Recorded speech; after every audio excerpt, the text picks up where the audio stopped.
2024 को आप 2027 में दोहरा पाएंगे? समाजवादी पार्टी चुनौती हमेशा स्वीकार करती है, निश्चित तौर से कि 300 का लक्ष्य हम लोगों का है और 300 सीटें हम लोग इस बार किसी भी हाल में चुनाव जीतेंगे। एक ही मुद्दे पर हमारी बात होती थी कि विकास होना चाहिए। ये सत्य है कि हमको टिकट मिल गया था। जितना आपने योगदान दिया है उस तरीके से आपको पद या सम्मान नहीं मिल पाया मैं कभी मोहताज नहीं रहा। पद तो हमेशा चल करके आया। तो 24 में पीडीए ही ने तो अपनी ताकत दिखाई थी। माननीय राष्ट्रीय अध्यक्ष जी ये आरोप हमेशा लगाते रहे हैं, चाहे वो फर्रुखाबाद की सीट हो, चाहे ये फूलपुर। ये सत्य है, वो आरोप नहीं है, ये सच्चाई है। उसका 50% आप दे दीजिए, महिलाओं को लड़ा दीजिए चुनाव। जो भी सिंबल लेकर आएगा तन मन धन के साथ हम लोग उसके साथ लगे रहेंगे। जय हिंद दोस्तों, स्वागत है आपका दैनिक भास्कर में। मैं डॉक्टर जेपी मौर्य और इस समय हम हैं जनपद जौनपुर के जगदीशपुर समूहपुर गांव में, जो कि वार्ड नंबर 11 बेगमगंज में आता है। आज हमारी खास मुलाकात में जगदीश प्रसाद मौर्य गप्पू जी हैं, जो लगातार 5 बार इस वार्ड से सभासद रहे हैं, समाजवादी पार्टी के कट्टर सिपाही रहे हैं और राष्ट्रीय सचिव मुलायम सिंह यादव यूथ ब्रिगेड के हैं वर्तमान समय में, और जो कि सामाजिक कार्यों में बहुत ही सक्रिय भूमिका निभाते रहे हैं। आज खास मुलाकात में उनसे हम बात करेंगे आगामी राजनीति के बारे में, चुनाव के बारे में, जो कि आप जैसा कि आप उन्हें लगातार देखते रहे हैं कि नगरपालिका चुनाव से लेकर के अनेकों चुनाव में वो सक्रिय भूमिका उनकी रहती है। बहुत बहुत स्वागत है सर हमारे। धन्यवाद। दैनिक भास्कर को आप बधाई देंगे कि आप हमारे आवास पर चल करके आए आप, और इसके लिए ढेर सारी शुभकामनाएं आपको जेपी जी। सर शुरुआत करते हैं, कुल मिलाकर के पॉलिटिक्स है तो राजनीति का ये कि आप लगातार 5 बार सभासद रहे हैं और हमेशा सक्रिय रहे हैं, तो लगातार चुने जाने का क्या आपका कारण है? यहाँ की आम जनता आपको किस तरीके से, और आगे की जो राजनीति है उसको किस दिशा में आप देख रहे हैं? लगातार 5 बार चुनाव, पहली बार चुनाव थोड़ा हमको लगा कि टफ है, और जब पहली बार 300 लगभग 88 वोट से मैं चुनाव जीता, उसके बाद से एक पंचवर्षीय जब काम करने का मौका मिला तो मैं जनता के बीच कंटिन्यू बना रहा, सुख और दुख का साथी उनके रहा। और पहली प्राथमिकता हमारी ये होती थी कि जो दबे कुचले लोग, जो कभी आज़ादी के बाद कभी विकास जहाँ नहीं हुआ है, हम वहाँ की पहले हम अपनी मानसिकता कर लेते थे कि हमको काम कराने के लिए जहाँ कहीं नहीं हुआ है काम, वहीं पर हम काम कराएंगे। और वो पहले पंचवर्षीय में हमने लगभग 25% हमने उस मुकाम तक पूरा किया उसको। फिर दूसरा चुनाव जब हुआ तो लगभग मैं 900 कुछ वोटों से चुनाव जीता, 900 प्लस। तो जनता का एक विश्वास जगा, और विश्वास के साथ साथ हमारे ऊपर उसका 4 गुना बोझ जिम्मेदारी हमको मिली, तो हमको और उत्साह से काम करने का मौका मिला। मैं नगरपालिका में बोर्ड से लेकर के और अधिशासी अधिकारी रहे हों, चाहे आप चेयरमैन रहे हों, तो उनसे हमारी बराबर जो है विकास को लेकर के एक ही मुद्दे पर हमारी बात होती थी कि विकास होना चाहिए, और वो विकास ऐसा हो जो आज़ादी के बाद कभी दिखता ना रहा हो, और वो दिखे तो एक अलग। सामान्यतः ये देखा जाता है सर, लगातार 5 बार चुनाव जीतना, चाहे वो त्रिस्तरीय की बात करें हम, जिसमें पंचायत और नगरपालिका आती है, बुनियाद यही होता है किसी भी सीढ़ी पे चढ़ने के लिए, पहली सीढ़ी ये है। और इसमें आपकी जो सक्रियता दिखी है, जो लोगों ने भरोसा आप पर जताया है, तो आगामी विधानसभा जो चुनाव है उसको लेकर के इस विधानसभा में, खास करके सदर विधानसभा में बहुत ही चर्चा है आपकी सक्रियता को लेकर के। आपकी एक अच्छी छवि के रूप में लोग ऐसा देख रहे हैं, समाज में ऐसा चर्चा है। तो इसमें आपकी क्या अभी कहाँ तक बात पहुँची है, या किस तरीके से आप सक्रिय हैं विधानसभा चुनाव को लेकर के? देखिए, हमारा कदम तो अभी तक राजनीतिक में जो था वो सभासदी तक थे। हमने 2022 में विधानसभा का टिकट मांगा था और लगभग नियर अबाउट उस मुकाम तक पहुंचा, मगर किसी कारण बस मान लीजिए नहीं मिला टिकट। फिर जनता के बीच तो ये था कि नहीं, आपको ही टिकट मिल गया है, इस तरीके की चर्चा हो रही थी। ये चेयरमैनी का चुनाव जब आया, 23 का चुनाव जब आया, तो वो ये सत्य है कि हमको टिकट मिल गया था, मगर हमारा केवल नेट पर जो है नहीं शो किया था। जब तक भारतीय जनता पार्टी से मनोरमा मौर्य का हो गया, तो उसके कारण जो है ये हो गया कि डबल मौर्य नहीं लड़ेंगे, तो इसके वजह से हमारा टिकट कट गया। तो मैं उसके बावजूद भी मैं समाजवादी के साथ एकदम निष्पक्षता से लगा रहा, उसमें कोई हमारा आज तक कभी भेदभाव नहीं रहा। आप लगातार करीब 30 साल तक, जैसा कि आपकी जो राजनीतिक पृष्ठभूमि है, 30 साल तक बहुजन समाज पार्टी के साथ रहे और करीब एक दशक से आप समाजवादी पार्टी के साथ जिस सक्रियता से दिख रहे हैं, तो कहीं ऐसा तो नहीं दिख रहा है कि आपको उस तरीके से जितना आपने योगदान दिया है उस तरीके से आपको पद या सम्मान नहीं मिल पाया? देखिए, पद का मैं कभी मोहताज नहीं रहा। पद तो हमेशा चल कर के आया। क्यों? कि मैं काम करने में विश्वास रखता हूँ, पद पर विश्वास कम और उस पर ज़्यादा रहता है। हम अपने कर्मों की बदौलत, जैसे लोग कहते हैं ना कि अपने कर्म की बदौलत मेहनत संघर्ष करने के बाद पार्टी में कुछ दिखता है, तो मैं संघर्ष करने वाला आदमी राजनीतिक में जब भी आया, चाहे क्षेत्र की जनता से लेकर के सदर विधानसभा से लेकर के, हमने हमेशा संघर्ष करने की बात रखी और उसमें कभी पीछे मैं नहीं हटा कि मैं अपने संघर्षों से पीछे हट गया। अब पद की बात आती है तो 23 में नहीं मिला, 22 में नहीं मिला, 17 में भी हमको एकदम बिल्कुल आ कर के उस समय भी हमको मिल कर के टिकट फिर कट गया। अब 27 की पारी आई है। आपने जो बात कही कि हम अपने कर्म पे ध्यान रखते हैं, भागवत गीता का वही जो भगवान श्री कृष्ण कहते हैं, कर्मणे वाधिकारस्ते मा फलेषु कदाच, तो आप उस विजन को उस विजन को लेकर के आगे चल रहे हैं। साथ ही साथ आपने एक कुछ देर पहले ये बात बोला कि मनोरमा मौर्य जी को जब टिकट मिल गया तो दो मौर्य एक साथ नहीं लड़ पाएंगे, नहीं लड़ सकते, ऐसा इस वजह से आपका एक टिकट कटा। तो हम इस विषय पे इसलिए उठा रहे हैं कि सदर विधानसभा में बहुत अच्छी खासी संख्या में विधानसभा जो विधायक बन रहे हैं वो बहुत निर्णायक वोट उनका माना जाता है मौर्य समाज का। तो इसको आप कैसे देखते हैं? देखिए, निश्चित तौर से मौर्य समाज का हमेशा से निर्णायक रहा है इस सदर विधानसभा से पे खास तौर से, चूँकि हमारी संख्या लगभग करीब 50 से 55 हज़ार के करीब है। और जैसा आपको देखने को मिला होगा 2024 के लोकसभा के चुनाव में, समाजवादी पार्टी विधानसभा में सदर में 1,15,000 के नियर अबाउट वोट पाई है। भारतीय जनता पार्टी लगभग 90 के आसपास वोट पाई है। तो हम करीब 25,000 से इस विधानसभा में लीड किए। क्या 2024 को आप 2027 में दोहरा पाएंगे? जिस तरीके से समाजवादी पार्टी का कॉन्फिडेंस जितना ऊंचा हो गया था 2024 के चुनाव में, तो क्या 27 में हो पाएगा? क्योंकि आपके पास चुनौतियां बहुत बड़ी बड़ी हैं, जैसा हालिया जो राज्यों में चुनाव हुए, चाहे पश्चिम बंगाल का हुआ हो, बिहार का हुआ हो या अन्य राज्यों का हुआ हो, ऐसे में आप इसको कैसे देखते हैं? देखिए, समाजवादी पार्टी चुनौती हमेशा स्वीकार करती है। किसी ने नहीं सोचा था कि 2024 हम लोग चुनाव जीतेंगे। भारतीय जनता पार्टी वो हमेशा एक बात कहती थी कि बस 2-4 सीटें आ जाएंगी तो बहुत बड़ी बात है।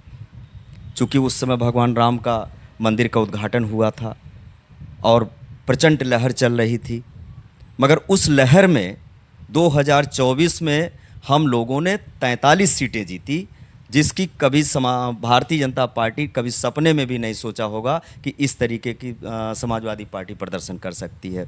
और रही बात 2027 की, जहाँ तक बात आएगी, 2027 में हम लोग उससे दुगनी ताकत से चुनाव लड़ेंगे। और निश्चित तौर से ये आप आज आए हैं आप हमारे यहाँ, जेपी जी आइएगा 2027 में, जब यही परिणाम होगा तो फिर हम आप मिलेंगे। और ये निश्चित तौर से कि 300 का लक्ष्य हम लोगों का है और 300 सीटें हम लोग इस बार किसी भी हाल में चुनाव जीतेंगे। हमारी शुभकामनाएं आपके साथ हैं। हालांकि हम पिछले इंटरव्यू में कुछ इंटरव्यूज़ किए जो कि भारतीय जनता पार्टी के कद्दावर नेता रहे हैं, उनका कहना था कि काठ की हांडी एक बार चढ़ गई है, दोबारा नहीं चढ़ेगी। देखिए, काट की हांडी वो जिस तरीके से भारतीय जनता पार्टी छल कपट की राजनीति करती है, वो समाजवादी कभी छल कपट की राजनीति नहीं करती। समाजवादी पार्टी अपने नौजवानों के साथ और पीडीए के साथ, समाजवादी का आप रिकॉर्ड उठा करके देख लीजिए, चाहे श्रद्धेय नेताजी रहे हों और चाहे राष्ट्रीय अध्यक्ष माननीय अखिलेश यादव जी रहे हों, मुख्यमंत्री रहे हों, आप उनके कार्यकाल की भी तुलना कर लीजिए, आज भारतीय जनता पार्टी की भी तुलना कर दीजिए। और हांडी और काठी ये तो आते रहेंगे जाते रहेंगे। एक बड़ा सवाल सर अभी तक लोगों के विमर्श का विषय बना हुआ है कि पीडीए आखिर है क्या। पीडीए को कभी पिछड़ा दलित अल्पसंख्यक कहते हैं, कभी जो है आदिवासी उसमें लेते आते हैं, कभी अगड़ा भी लेते आते हैं। तो जो खास करके वर्तमान सरकार है, जो उसके नेतागण हैं, उनका ये राय कि अभी ये पीडीए को डिफाइन ही नहीं कर पा रहे हैं। देखिए, अब उनका तो काम ही है कि पीडीए, अब पीडीए उनको जब नहीं समझ में आ रहा है तो 24 में पीडीए ही ने तो अपनी ताकत दिखाई थी। जिस पीडीए की आप बात कर रहे हैं उनको नहीं समझ में आ रहा है, वो समाजवादी को समझ में आता है। इसलिए पीडीए ने 2024 में अपनी ताकत जो दिखाई, उसका रिजल्ट आया, वो आपको देखने को भी मिला होगा। ऐसा भी नहीं रहा कि कहीं अछूता रहा। और ईमानदारी से अगर ये लोग चुनाव अगर कराए होते तो हम 50+ जाते। जैसे आप फूलपुर की सीट देख लीजिए। आपके माननीय राष्ट्रीय अध्यक्ष जी ये आरोप हमेशा लगाते रहे हैं, चाहे वो फर्रुखाबाद की सीट हो, चाहे ये फूलपुर ये सत्य है, वो आरोप नहीं है, ये सच्चाई है। वो होता क्या है कि कहावत है कि जिसकी लाठी उसकी भैंस है। मगर जब सरकारें जाती हैं तो परता दर परता तमाम सारी चीज़ें खुलने लगती है। तो सरकार जब किसी की भी जाएगी ना, जो चल रही है वर्तमान में, वो जब खुलेगा रिजल्ट तो भी उस समय सामने आ जाएगा। इस सच्चाई क्या 27 के चुनाव में समाजवादी पार्टी का और आपके पार्टी के मुखिया जी का क्या मुख्य मुद्दा क्या है? किन मुद्दों को लेकर के वो समाज में या प्रदेश की जनता के पास जा रहे हैं? देखिए, समाजवादी पार्टी एक नौजवानों की पार्टी है। वो श्रद्धेय नेताजी भी कहते थे कि पूरे हिंदुस्तान में एक ऐसी पार्टी है, वो समाजवादी पार्टी, जो कभी बूढ़ी नहीं होगी। हम हमेशा समाजवादी नौजवानों की बात करती है, पिछड़े दलित अल्पसंख्यक की बात करती है, अगड़े में भी जो गरीब हैं उसकी भी बात करती है। समाजवादी एक विचारधारा है। समाजवादी ऐसा नहीं है कि हम उत्पीड़न की राजनीति करते हैं। समाजवादी हमेशा एक पीडीए परिवार को लेकर के चलने का काम करती है। राजनीति में आने वाली जो नई पीढ़ी है या जो युवा हैं, आप समाजवादी पार्टी के, क्योंकि आप राष्ट्रीय सचिव हैं यूथ ब्रिगेड के माननीय मुलायम सिंह जी के, तो आप उसको कैसे देखते हैं? उनको क्या संदेश देना चाहते हैं? देखिए, समाजवादी पार्टी नौजवानों की पार्टी है। अगर नौजवानों की पार्टी है तो वो विचारधाराएं भी नौजवानों की है। आप देखते होंगे समाजवादी पार्टी का एक सूत्री कार्यक्रम होगा इस बार कि नौजवान से लेकर के और पीडीए परिवार से लेकर के और महिलाओं तक की बात हम आपको संज्ञान में दे दें। जैसे कि आपने देखा होगा कि भारतीय जनता पार्टी महिला की बात करती है, नारी सशक्ति की बात, नारी शक्ति वंदन अधिनियम जो उन्होंने लेकर के आए, और उनका आरोप है कि विपक्ष खास तौर से उस बिल को पास होने नहीं दिया। देखिए, वो बिल तो पास हो चुका था पहले ही। ये तो पोगडंडा है, ये तो भ्रम फैलाने की राजनीति है इनके। झूठ बोलना इनका पुराना पेशा हो चुका है। तो वो तो पुरानी बातें हो चुकी। जब पास हो चुका, दोबारा लाने की क्या आवश्यकता आपको पड़ी है? अरे, अगर आपको इतना ही आरक्षण का अथवा शौक है तो आप 2024 में ही आपको आरक्षण करके पूरा करके 50% आपको दे देना चाहिए। लोकसभा चुनाव भारतीय जनता पार्टी को लड़ाना चाहिए था। पहले आप अपनी पार्टी से शुरुआत कर लीजिए। जो आरोप लगा रहे हैं कि बिल नहीं पास हुआ, तो पहला कदम उठा करके दे दीजिए कि 572 जितनी सीटें हैं उसका 50% आप दे दीजिए, महिलाओं को लड़ा दीजिए चुनाव। तो उसमें से 50% दे दीजिए, तब आपको समझ में आए कि हाँ बात सही है कि गलत है। बिटिया के लिए उन्होंने और नौजवानों के लिए लैपटॉप की व्यवस्था बनाई, और जिन नौजवानों को लैपटॉप नहीं मिला उसको जो है कि एक टैबलेट देने का भी काम किया था। हालांकि आज के दौर में जब से एआई आ गया है तब से इसकी और भी प्रासंगिकता और आवश्यकता बढ़ गई है। वर्तमान सरकार भी टैबलेट और लैपटॉप भी दे रही है। देखिए, वो तो कुल मिलाकर चुनावी दौर पर ये मामला उनका चल रहा है। 4 साल थोड़ी दिए हैं, ये तो जब पंचवर्षीय लगी है कि जब जाने की बेला हुई है तब ये आईना की तरह दिखाया जा रहा है कि अब लैपटॉप भी हम दे देंगे, आपको स्कूटी भी दे देंगे। इसके पहले भी आपने वादा किया था कि सरकार बनते ही कैबिनेट का पहला फैसला होगा कि बेटियों को जो है स्कूटी हम देंगे स्कूल जाने के लिए। कहाँ स्कूटी मिली? आपने लैपटॉप देने की बात कही थी, कब लैपटॉप बटा? साइकिल भी आपने देने की बात कही थी, तमाम सारी योजनाएं आपने कहा था देने के लिए, अब तक कितने फॉलो किए? तो भारतीय जनता पार्टी जितना झूठ बोल दे। जिस प्रकार से हालिया समय में देखा जा रहा है कि पेपर लीक और राम मंदिर में चंदा चोरी, ये दोनों बहुत ही ऐसे प्रश्न हो गए हैं कि जो कि पूरे देश भर में चर्चा का विषय हो गया है, और साथ ही साथ संसद में इस पर आए दिन चर्चा हो रही है, बहस हो रही है। ऐसे में विपक्ष को इस मुद्दे को किस तरीके से देख रही है? देखिए, सबसे पहले तो मैं ये कहूँगा कि पेपर लीक का जहाँ तक मामला है, आपने देश में नौजवानों को कम से कम 10 साल बैक कर दिया, भारत को आपने 10 साल बैक कर दिया। और इसलिए आपने बैक कर दिया कि 5 बार, एक बार नहीं 5-5 मरतबा 10-10 मरतबा पेपर लीक अगर होता, एक बच्चा 5-5 बार अगर पेपर लीक हुआ और उनके माता और पिता, किसी का माता पिता जो है ठेला चला रहा है, किसी का पिता किसानी कर रहा है, किसी का पिता नौकरी कर रहा है, किसी के पिताजी बाहर देश विदेश में जा कर के कि हम अपने बेटे को पढ़ा लिखा करके इंजीनियर, आईएएस, पीसीएस, बॉर्डर, तमाम सारी चीज़ों पर हम ले जाने की अपने बेटे के लिए जो है मैं अपना घर परिवार त्याग करके मैं कमाने निकला। तो आपने उन नौजवान के साथ धोखा किया कि जिसकी कभी हम लोग कल्पना नहीं करते थे। बताइए, एक बार नहीं, 2 बार नहीं, 3 बार नहीं, अनगिनत बार आप लोगों ने पेपर लीक जैसे इस तरीके का, जब आपको नौकरी ही नहीं देनी थी और जब पेपर ही नहीं कराना था तो लीक करने की क्या आवश्यकता पड़ी? भाई आपको तो कराना ही नहीं चाहिए, फिर सीधे बोल देते कि नौजवान अभी 10 साल रुक जाओ। मगर ये हमारे देश की क्षति है। जो लोग बात करते हैं पेपर लीक की, पेपर लीक तो है ही है, मगर हमारी देश की क्षति हुई है, और देश की इतनी बड़ी क्षति, उसकी भरपाई हम 10 साल तक कवर नहीं कर पाएंगे। जो हमारा नौजवान निकल गया, उसकी आयु ख़त्म हो चुकी है, आप उसकी भरपाई कहाँ करेंगे? और उसमें न जाने कितने टेक्निकल रहे, बहुत अच्छी तरीके से टेक्निकल लाइन पर बच्चे रहे, एग्ज़ाम दे करके आए, बताए कि हाँ हम लोगों ने इतनी परीक्षा पास कर ली है, इसमें निकलना तय, फिर दूसरे दिन पता लगा पेपर लीक हो गया।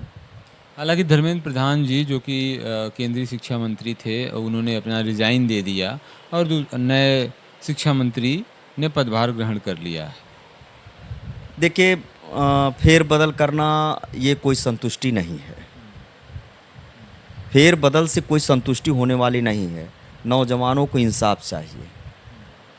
पहला इंसाफ, उसके साथ जितना अत्याचार हुआ है मुकदमे वापस होने चाहिए, और दूसरा, जब भी पेपर अगर होता है वो उस पर विशेष ध्यान होना चाहिए कि पेपर लीक ना हो। अब उसी कड़ी में आपने पूछा सवाल कि चंदा चोरी, आप चंदा चोरी कर लीजिए और चाहे पेपर लीक कर लीजिए, नौजवानों के साथ तो दोनों तरह से आपने छल किया और देश के साथ भी छल किया। आप हर तरीके से, और लोग कौन थे? आप ही के लोग थे भाई, आप ही के तो लोग तो चोरी भी किए, आप ही के लोग पेपर लीक भी किए, कोई दूसरा उसमें थोड़ी है। जो भी है वो आप ही के लोग हैं। एक तरफ से आप कहे कि भैया पेपर चल रहा है, और दूसरी तरफ से आपने पेपर भी लीक करवा दिया, घुमा टहरा करके। तो फिर चंदा चोरी पर तो एसआईटी भी गठित हुई और गिरफ्तार भी हुए हैं लोग, उस पर तो कार्रवाई हुई है गंभीरतापूर्वक। देखिए, कितने लोगों के ऊपर एफआईआर हुआ? एसआईटी आपने गठित कर दी, एफआईआर नहीं हुआ। और अभी जनमानस में अभी कोई बात होती तो पहले आप गोली मार देते हो, पहले इनकाउंटर कर देते हो, और यहाँ तो मुकदमा तक नहीं लिखा गया, फिर काहे कि एसआईटी गठित हुई? पहले तो आप मुकदमा लिखा जाना चाहिए था, एसआईटी गठित। कुछ आरोपी तो जेल में गए भी हैं। अरे सर, तो काफ़ी बाद में गए, काफ़ी बाद में गए, जब पूरे देश में जब ये इनको लगने लगा कि हाँ नहीं अब बड़ी हमारी छीछा लेदर हो रही है, तब जा कर के वो तो गए ना। अब वो गए कौन? अभी तो काफ़ी लोग जो मेन मठाधीश हैं वो भी अभी तो सब बाहर ही हैं। समाजवादी का कल्चर आपने देखा होगा कि डिम्पल भाभी ने जो जिस तरीके से जंतर मंतर पर जा कर के अपनी बेटी के साथ उन्होंने पानी पिलाने का काम किया, उनको हॉस्पिटल ले जाने का काम किया, उनको घर तक पहुंचाने का काम किया, जितने लोगों के साथ अत्याचार हुआ, लाठी डंडे बरसे, हॉस्पिटल गई हैं, हॉस्पिटल में इलाज कराने का काम किया, ये समाजवादी की सोच है।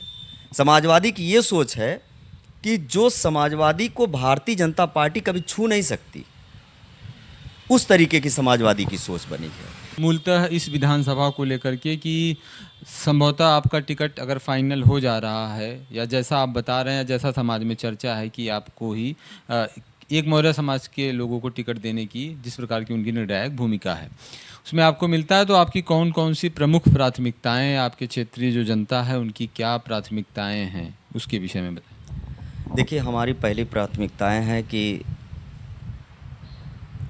पहले तो भाई राष्ट्रीय अध्यक्ष जी किसको आशीर्वाद देंगे ये तो समय बताएगा, हम ये नहीं कह सकते। मैं एक कार्यकर्ता हूँ, जिसको भी सिंबल मिलेगा, हम लोग समाजवादी के लोग हैं, हम विचारधारा के लोग हैं, हम व्यक्तिवादी लोग नहीं हैं।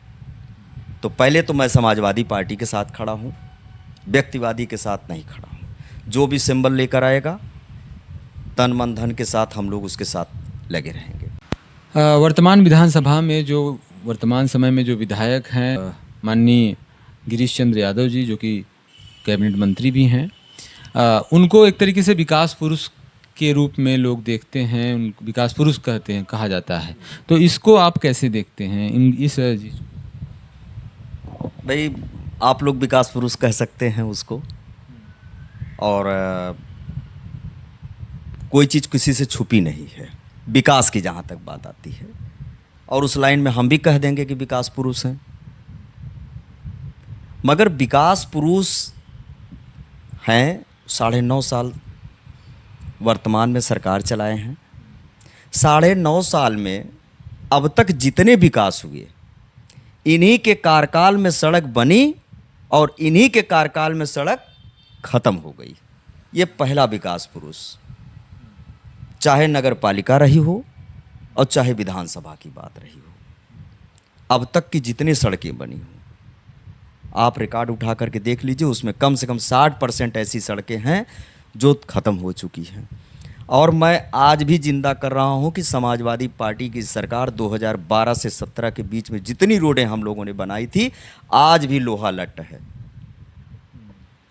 ये आज बनाएंगे, अभी वो सड़कें मैं कह रहा हूं कि 15 साल चलेगी। आप आज बनाएंगे, आपके कार्यकाल में वो ख़त्म होगी, मगर हमारी सड़कें जो अभी है वो 15 साल और चलेगी। और यही नहीं, पूरे प्रदेश में आप रिकॉर्ड देख लीजिए, भारतीय जनता पार्टी हमेशा आरोप लगाती रही कि समाजवादी में बड़ी लूटपाट मची। मैं कह रहा हूँ कि बड़ी लूटपाट मची, तो आप भी देख लीजिए जितने रोडें हैं समाजवादी पार्टी के समय में 2012 से 17 के बीच में नगर पालिका परिषद के अंदर जितनी भी रोडें बनी हो, नाली बना हो, आज भी वो चल रही है। और हुआ कब खराब कि जब आप लोगों ने सीवर को लेकर के खुदाई जब की, तब रोडें खराब हुई, वरना आज भी वो सड़कें जिंदा हैं।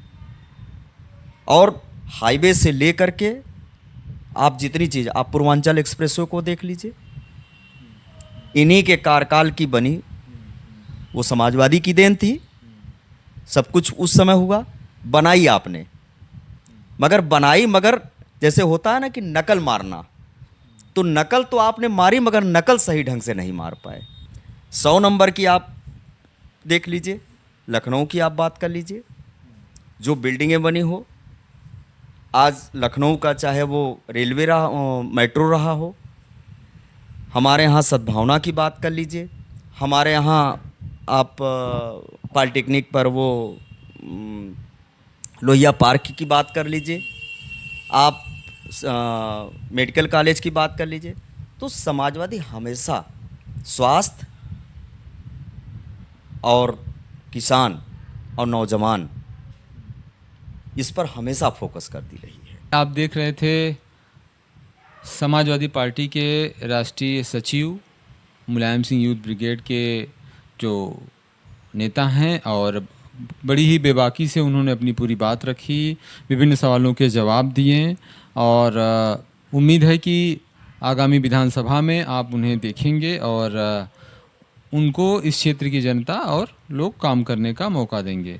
हमारी तरफ से ढेर सारी शुभकामनाएं, मंगल कामना। आप सदन में पहुँचे, ऐसी हमारी मंगल कामना, शुभकामना। धन्यवाद जेपी भैया, और दैनिक भास्कर को हम बहुत बहुत बधाई आपको, और आवास पर मेरे आने के लिए धन्यवाद। Thank you. राजनीति हो या क्रिकेट, देश विदेश की ब्रेकिंग हो या आपके मोहल्ले की बड़ी खबर, सब मिलेगा एक ही ऐप में, सबसे तेज और भरोसेमंद। अभी डाउनलोड करें दैनिक भास्कर डिजिटल।